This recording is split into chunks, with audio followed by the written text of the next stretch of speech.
পৃথিবীর বিভিন্ন প্রাকৃতিক দুর্যোগের মধ্যে ভূমিকম্প সবচেয়ে ভয়াবহ। কারণ অন্যান্য দুর্যোগের মতো ভূমিকম্পের আগে কোনো পূর্বাভাস পাওয়া যায় না, তাই এতে জানমালের ক্ষতির পরিমাণও বেশি হয়।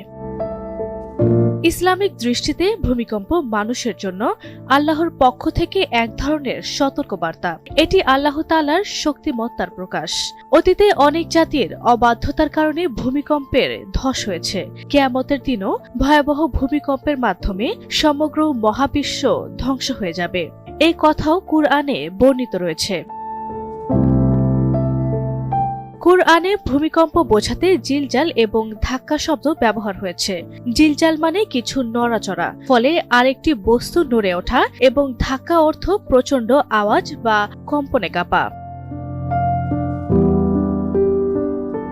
কুরআনে আল্লাহ তাআলা সতর্ক করে বলেন, জনপদের মানুষ কি এতই